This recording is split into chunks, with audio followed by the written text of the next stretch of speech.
Yeah, well, they said that sirens had gone off in Eilat, which is a Red Sea city.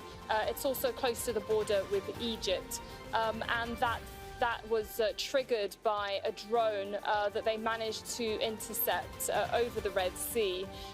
So it didn't really actually end up hovering over Eilat. This isn't the first time. This happened a few days ago. It also happened where a drone attack actually injured multiple people in a small medical center hospital by that border on the Egyptian side in a place called Taba. And at the time, the Egyptians had said that they suspected that this was coming over from Yemen, from a pro-Iranian group known as the Houthis.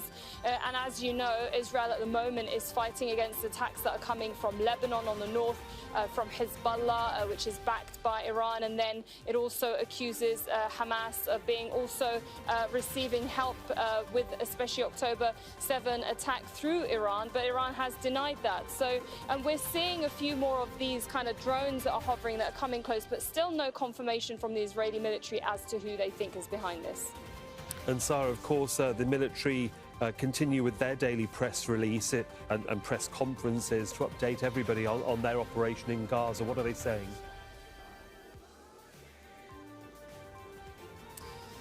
Yeah, they've said they've struck about 300 Hamas targets. They also said that they're still operating in that north area where they believe that a lot of the Hamas concentration, where the artillery is and the weapons and the attacks are coming from.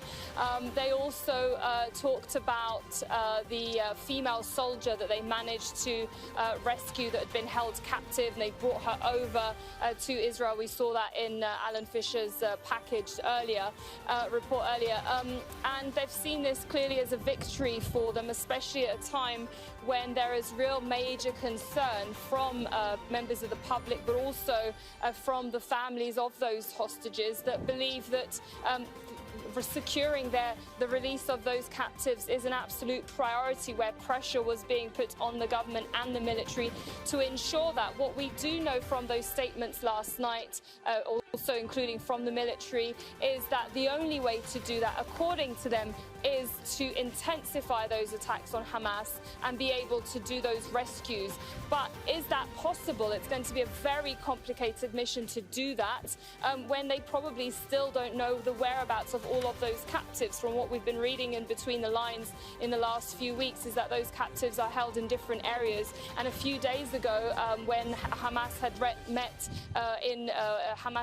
the leadership in Russia, they'd implied that they would try and release the Russian captives, but they didn't know their whereabouts, and they would try and liaise with Islamic Jihad. So it would be a very complicated scenario for them, and possible mediations could be a possibility to do that, especially at a time when the families of those captives are pushing for a potential deal that would include those captives being brought over back to Israel safely. Make sure to subscribe to a channel to the latest news from RDZ World News.